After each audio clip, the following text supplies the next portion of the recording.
ગુજરાતી ન્યૂઝમાં આપનું સ્વાગત છે। દીકરીઓનું ભવિષ્ય ઉજ્જવળ બનાવી કન્યા કેળવણીને પ્રોત્સાહન આપતી નમો લક્ષ્મી યોજના। વડાપ્રધાન નરેન્દ્રભાઈ મોદી વર્ષ 2047માં વિકસિત ભારતના નિર્માણનો સંકલ્પ આપ્યો છે। તેમના સંકલ્પને પરિપૂર્ણ કરવા મુખ્યમંત્રી ભૂપેન્દ્રભાઈ પટેલના નેતૃત્વ હેઠળ ગુજરાત સરકાર અનેક વિકાસલક્ષી યોજનાઓના અમલીકરણ માટે પ્રતિબદ્ધ છે। ગુજરાતના વિદ્યાર્થીઓને ઉચ્ચ ગુણવત્તાયુક્ત ભવિષ્યલક્ષી શિક્ષણ મળી રહે તે હેતુસર રાજ્ય સરકાર દ્વારા વર્ષ 2024માં નમો લક્ષ્મી યોજનાનો આરંભ કરાયો છે। સાબરકાંઠા જિલ્લામાં શહેરી અને ગ્રામ્ય વિસ્તારમાં ખૂણે ખૂણે ગુણવત્તાયુક્ત શિક્ષણ પહોંચાડવામાં આવી રહ્યું છે। સાબરકાંઠા જિલ્લામાં હાલમાં કુલ 28,847 જેટલી વિદ્યાર્થીનીઓ નમો લક્ષ્મી યોજનાનો લાભ લઈ રહી છે। ગુજરાતમાં મધ્યમ વર્ગની દીકરીઓના શિક્ષણને પ્રોત્સાહન આપવા માટે નમો લક્ષ્મી યોજના અમલી છે। આ યોજના હેઠળ સરકારી અનુદાનિત અને ખાનગી શાળાઓમાં ધોરણ 9 થી ધોરણ 12માં અભ્યાસ કરતી વિદ્યાર્થીઓને કુલ 50,000ની સહાય આપવામાં આવે છે, જેમાં ધોરણ 9 અને ધોરણ 10માં અભ્યાસ દરમિયાન 10 માર્ક્સ માટે 500 મુજબ વાર્ષિક ₹5,000 પ્રમાણે બંને વર્ષના મળી કુલ 10,000 તથા ધોરણ 10માં ઉત્તીર્ણ થયા બાદ 10,000 અપાય છે। તેમજ ધોરણ 11 અને ધોરણ 12માં વિદ્યાર્થીનીઓને 10 મહિના માટે માસિક 750 લેખે વાર્ષિક 7,500 પ્રમાણે બંને વર્ષના મળી 15,000ની સહાય તથા ધોરણ 12માં ઉત્તીર્ણ થયા બાદ 15,000ની સહાય અપાય છે। ઉલ્લેખનીય છે કે આ યોજનાનો લાભ મેળવવા માટે શાળામાં વિદ્યાર્થીઓની માસિક હાજરી 80% હોવી જરૂરી છે। વિદ્યાર્થીનીઓ શાળા દ્વારા જ ઓનલાઈન અરજી કરી શકે છે।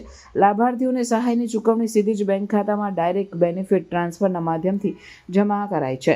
નમો લક્ષ્મી યોજનાથી કન્યા કેળવણીને પ્રોત્સાહન મળતા દીકરીઓનું ભવિષ્ય ઉજ્જવળ બની રહ્યું છે। બ્યુરો ચીફ આબેદ અલી ભૂરા।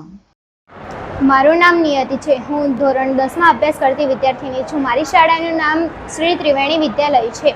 ગયા વર્ષથી સરકારશ્રીએ જે નમો લક્ષ્મી યોજના શરૂ કરી તેનાથી દીકરીઓને ઘણો ફાયદો થયો છે। આ યોજના અંતર્ગત દરેક દીકરીની માતાના ખાતામાં દર મહિને ₹500 ચૂકવવામાં આવે છે।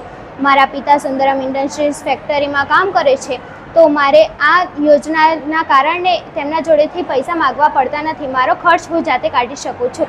આ યોજનાથી ઘરની આર્થિક પરિસ્થિતિમાં ખૂબ સહાય મળે છે અને ઘણીવાર દીકરીઓને શિક્ષણ મેળવવું હોવા છતાં પણ તેમને શાળા છોડવી પડતી હતી। આ યોજના શરૂ થયા બાદ દરેક વાલીઓ વિદ્યાર્થીનીઓને નિશાળે ઉત્સાહથી મોકલે છે અને આ યોજનામાં વિદ્યાર્થીની હાજરીની રોજ નોંધ લેવામાં આવતી હોવાથી અનિયમિતતા અને ગેરહાજરીનું પ્રમાણ ઘટ્યું છે। આ મારી દરેક દીકરીને વિનંતી છે કે સરકારશ્રી જો આપણા માટે આટલું વિચારતા હોય તો આપણે પણ શિક્ષણ મેળવીને આપણું સ્તર ઊંચું લાવીને દેશના વિકાસમાં મદદ કરવી જોઈએ। ખરેખર સરકારશ્રીની આ યોજના પ્રેરણાદાયી છે। ત્રિવેણી વિદ્યાલય સ્કૂલ અને તેમના આચાર્યશ્રીનો આભાર માનું છું। હું પૂર્ણિમાબેન ભાનુભાઈ ભટ્ટ શ્રી ત્રિવેણી વિદ્યાલય મહેતાપુરા હિંમતનગર ખાતે છેલ્લા 33 વર્ષથી શિક્ષક તરીકે ભૂમિકા ભજવું છું। આટલા વર્ષોમાં વિદ્યાર્થીનીઓ જે ભણવા આવે એમાં એમની જે જવાબદારીઓના કારણે વાલીશ્રીઓ એમને મોકલવામાં ખચકાતા હતા અથવા તો શિક્ષણ અધવચ્ચેથી છોડાવતા હતા।